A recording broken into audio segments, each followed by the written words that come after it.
Welcome to my YouTube channel English with Radha.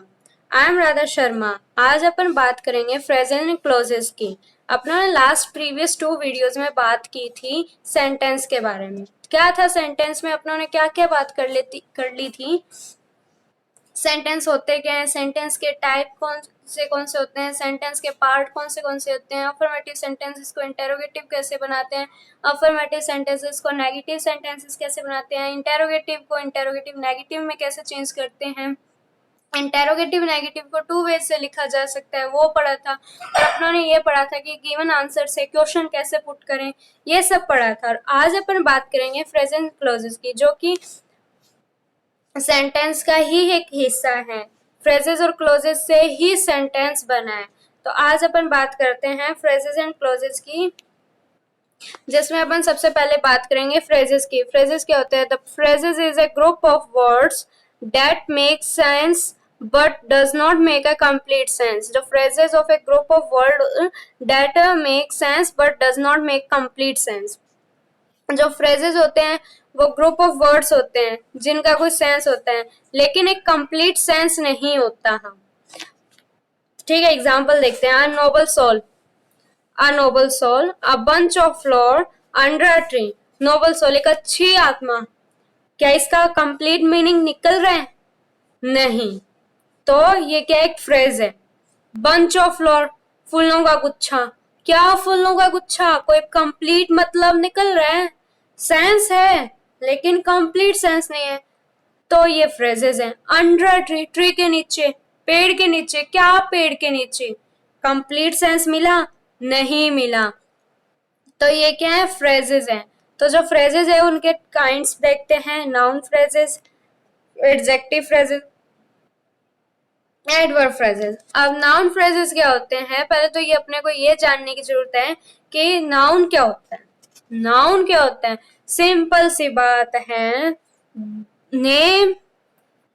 Name of person, place, animals, thing,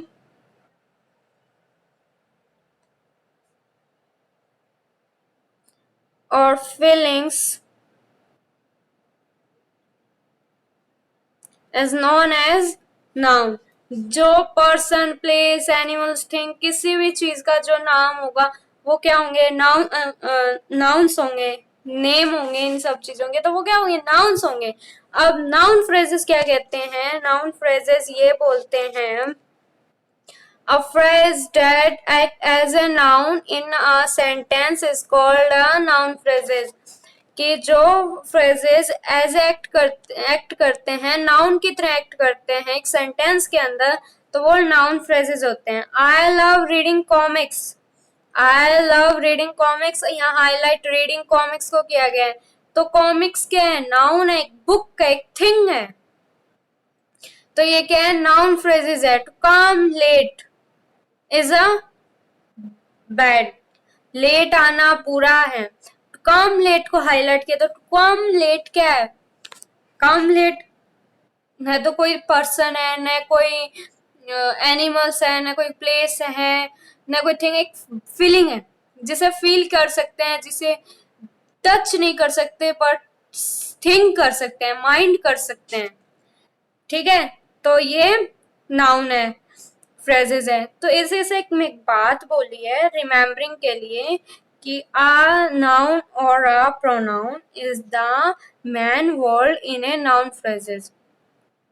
इसका कहने का मतलब ये है कि नाउन और प्रोनाउन है वो नाउन फ्रेजेस में मेन वर्ड होते हैं, मेन वर्ड होते हैं।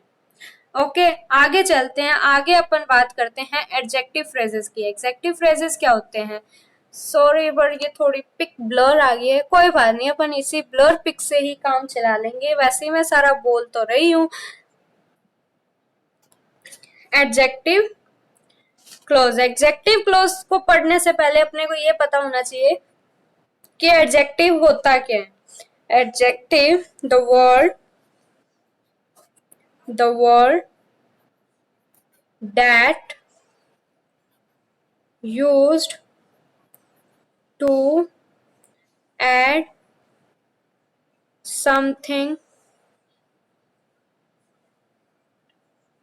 in the meaning of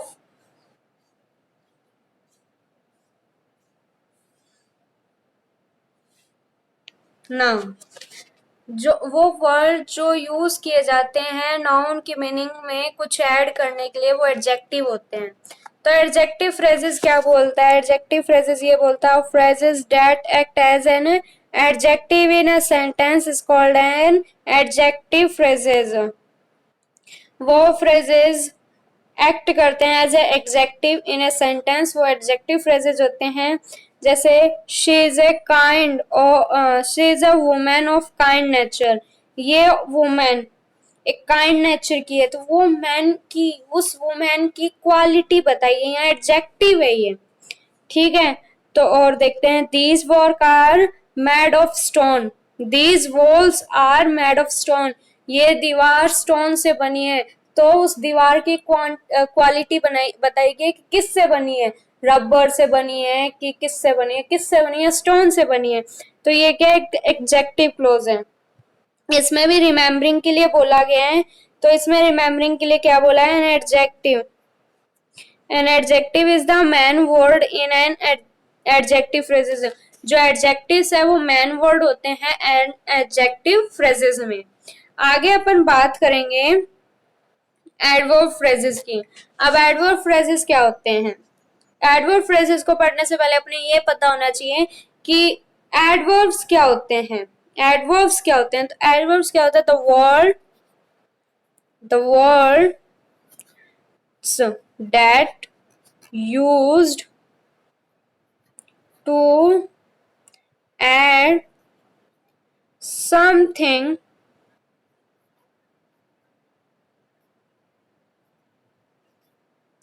in the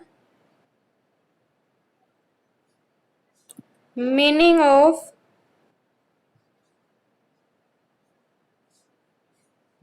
verb। जो कुछ ऐड करते हैं, जो वर्ड यूज करे जाते हैं वर्ब की मीनिंग में कुछ ऐड करने के लिए, वो एडवर्ब होते हैं। तो अब अपन पढ़ते हैं एडवर्ब फ्रेजेस क्या होते हैं। Adverb phrases are phrases that act as an adverb in a sentence is called an adverb phrases। जो फ्रेजेस एडवर्ब की तरह एक्ट करते हैं एक सेंटेंस में, वो एडवर्ब फ्रेजेस होते हैं। Example, he acted in a foolish way, वह एक्ट करता है एक फुलिश वे में। तो उसकी जो वर्ब थी उसमें कुछ वर्ब है, वर्ब की मीनिंग में कुछ ऐड किया, क्या? फुलिश वे, ठीक है। तो ये क्या है? एडवर्ब फ्रेजेस है। I was a student in this day, I was a student in those day, मैं स्टूडेंट था उन दोज डे में। यहाँ द टाइम बता दिया, टाइम पीरियड डिनोट किया है, तो ये भी एडवर्ब होता है। तो एडवर्ब में रिमेम्बरिंग के लिए क्या बोला है? An adverb is the man word is an adverb phrases. जो एडवर्ब्स हैं वो मैन वर्ब होती हैं एडवर्ब फ्रेजेस के लिए। तो कहने का मतलब ये है कि जो नाउन फ्रेजेस हैं, नाउन फ्रेजेस मैन होते हैं, नाउन फ्रेजेस मैन होते हैं। नाउन फ्रेजेस में जो नाउन है वो मैन वर्ड होते हैं नाउन फ्रेजेस में। एडजेक्टिव फ्रेजेस में जो एडजेक्टिव है वो मैन वर्ब होती है, मैन वर्ड्स होते हैं एडजेक्टिव फ्रेजेस में। Sorry disturbance. और जो एडवर्ब है वो मैन वर्ड्स होते हैं, मैन वर्ड्स होते हैं एडवर्ब फ्रेजेस में। तो अब अपन आगे बात करेंगे क्लोजेस की। क्लोजेस की बात करेंगे अब अपन। तो क्लोजेस क्या होता है? Clauses is a group of words with a subject and a predicate। It is a usually a part of sentence. It has only one finite verb in it. Close में क्या होता है, एक ग्रुप ऑफ वर्ड्स होते हैं जिनमें एक subject और एक प्रेडिकेट होता है, ठीक है, होना जरूरी है। और ये यूजुअली पार्ट ऑफ सेंटेंस है। जो सब्जेक्ट और प्रीडिकेट अपनों ने पढ़ा था कि जो सब्जेक्ट एंड प्रीडिकेशन है वो पार्ट ऑफ सेंटेंस है, और ये उनमें फाइनाइट वर्ब होनी चाहिए, इनके अंदर एक फाइनाइट वर्ब होनी चाहिए। एग्जाम्पल देखते हैं। I am happy but she is sad. मैं खुश हूं लेकिन वो उदास है। तो इसमें पहली बात, इसमें दो सब्जेक्ट है। Who was happy but she said I am happy। ये रहा सब्जेक्ट, बाकी ये रहा प्रेडिकेट, ठीक है। Radha said that she is going home। Radha said that she is going home। Radha कह रही है कि वो घर जा रही है। she is going to home। तो who said that going to home? Radha said that, ठीक है। तो ये सब्जेक्ट हो गया, बाकी प्रेडिकेशन हो गया। तो ये क्या है, अपना क्लोज है। अब अपन आगे बात करते हैं इसी में काइंड ऑफ क्लोजेस की। जो काइंड ऑफ क्लोजेस है वो टू टाइप्स के होते हैं। पहला प्रिंसिपल क्लोजेस और इंडिपेंडेंट क्लोजेस, दूसरा होता है subordinate clauses and dependent clauses. सब प्रिंसिपल क्लोजेस के बारे में पढ़ेंगे। तो प्रिंसिपल क्लोजेस क्या कहते हैं, the sentence has only one finite verb, we can say that the sentence is a made up of only one clause as it make as a complete sense, it is a called independent clause और principle। इसका कहने का मतलब एक sentence है जिसके पास सिर्फ एक फाइनाइट वर्ब होती है। फाइनाइट वर्ब, पहली बात तो ये फाइनाइट वर्ब होती है, वो वर्ब होती है जो अकॉर्डिंग टू सब्जेक्ट चेंज होती है, ठीक है। ये फाइनाइट वर्ब के बारे में पता चला। तो अब ये प्रिंसिपल क्लोज क्या और इंडिपेंडेंट क्लोज क्या कहता है, वो ये कहता है कि एक सेंटेंस के पास सिर्फ एक फाइनाइट वर्ब होनी चाहिए जिससे क्या कह सके कि कम क्लोज बन सके, सिर्फ एक सिंगल क्लोज बन सके जिसका कंप्लीट सेंस हो, और उसे अपन इंडिपेंडेंट क्लोज कहते हैं और प्रिंसिपल क्लोज कहते हैं। तो एग्जांपल देखें, Rani walk in a bank, Rani walks in a bank, Rani walks in a bank. अब इसमें सब्जेक्ट और प्रेडिकेट निकालते हैं। पहली बात, इसमें फाइनाइट वर्ब ये रही, ठीक है। दूसरा, इसका कंप्लीट मीनिंग निकल रहा है। अब इसमें सब्जेक्ट एंड प्रेडिकेशन निकाल लेते हैं। Who walks in a bank, Rani walks in a bank, ये सब्जेक्ट हो गया, बाकी जो था वो प्रेडिकेशन हो गया। अब बात करते हैं सबऑर्डिनेट और डिपेंडेंट क्लोज की। सबऑर्डिनेट क्लोज क्या होते हैं, सबऑर्डिनेट और डिपेंडेंट क्लोज क्या होते हैं, the sentence has only one finite verb, we can say that the sentence is a made up of two clause as it make a complete sense, it is a subordinate और dependent clause। इसका कहने का मतलब कि एक sentence के पास सिर्फ एक फाइनाइट वर्ब होनी चाहिए जिससे अपन दो क्लोज बना सके जिनके कंप्लीट सेंस निकले, जिसे क्या कहेंगे, सबऑर्डिनेट क्लोज कहेंगे और डिपेंडेंट क्लोज कहेंगे। एग्जाम्पल देखते हैं, he works hard so that he might get good marks। वह हार्ड वर्क करेगा तो वो अच्छे नंबर ला पाएगा, ठीक है। he works hard so that he might get good marks, ठीक है। तो इसमें पहले तो फाइनाइट वर्ब वर्क्स होगी, ठीक है। सेंटेंस समझ आया कि वो हार्ड वर्क करेगा तब वो अच्छे नंबर लाएगा। वो अच्छे नंबर कब लाएगा, जब वो हार्ड वर्क करेगा। तो ये सेंटेंस इस सेंटेंस पे डिपेंडेंट है। ये बात क्लियर हुई। अब आगे चलते हैं, type of subordinate close. Type of subordinate close, noun close, adjective close, adverb close. अब बात करते हैं नाउन क्लोज की। तो पहले अपनों ने ये पढ़ा था कि नाउन क्लोजेस होते क्या हैं। नाउन क्लोजेस को पढ़ने से पहले नाउन क्या होती है? The name of person, place, animals, things और feelings etcetera is known as noun. वो नाउन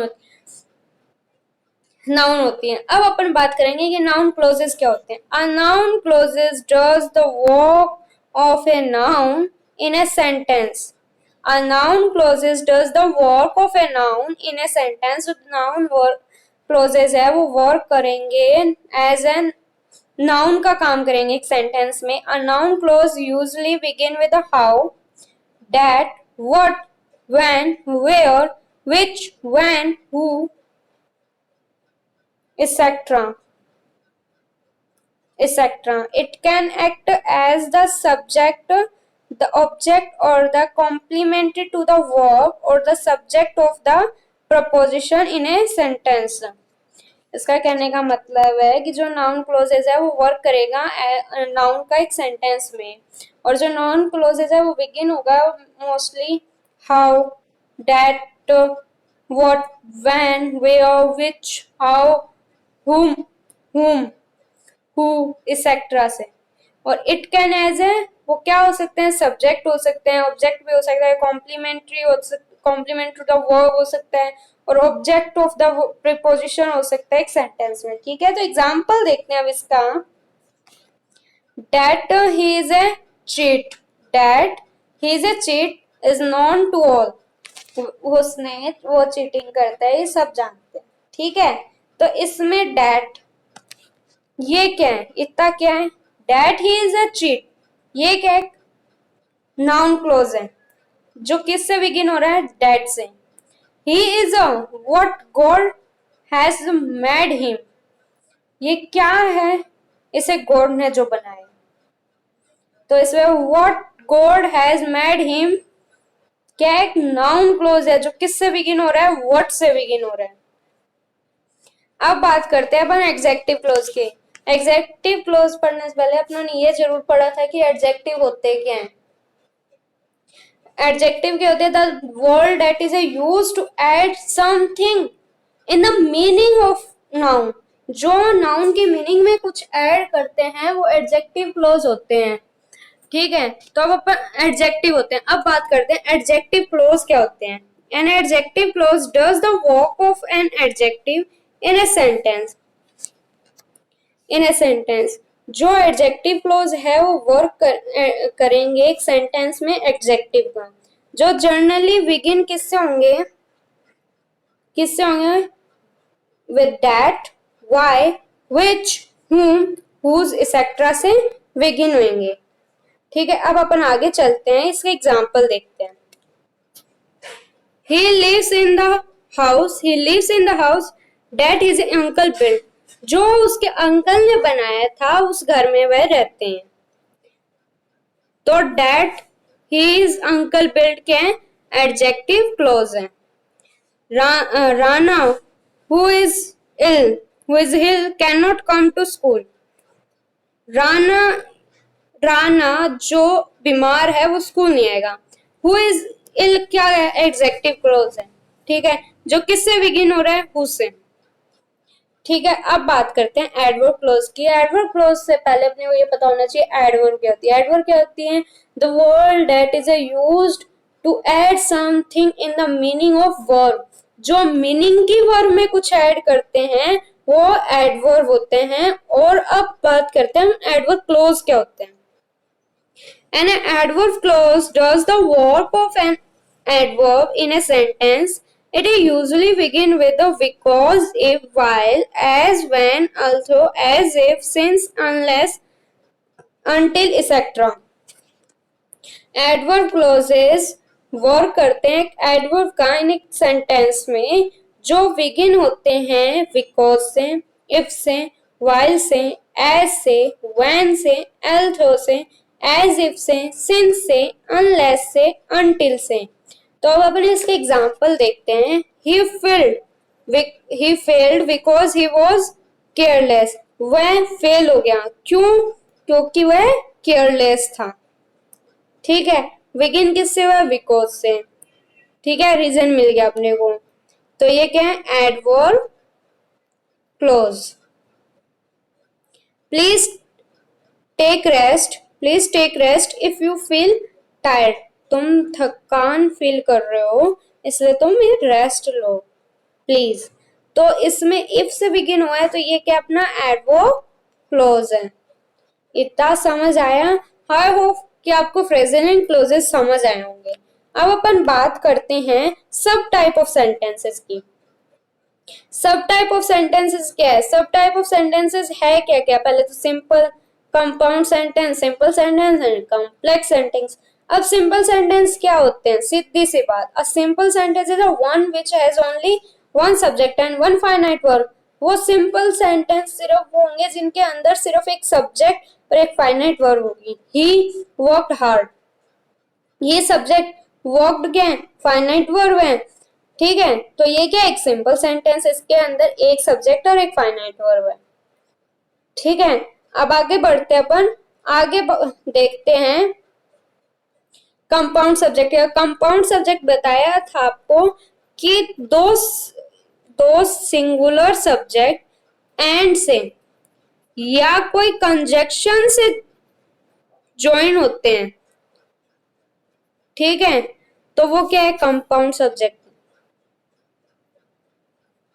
यहाँ डेफिनेशन थोड़ी कॉम्प्लिकेटेड मिलेगी पर रियल आपको इजीली समझने के लिए ये डेफिनेशन है कि दो सिंगुलर सब्जेक्ट एंड से या कंजक्शन से ज्वाइन हुए गए, कंजक्शन से ज्वाइन होने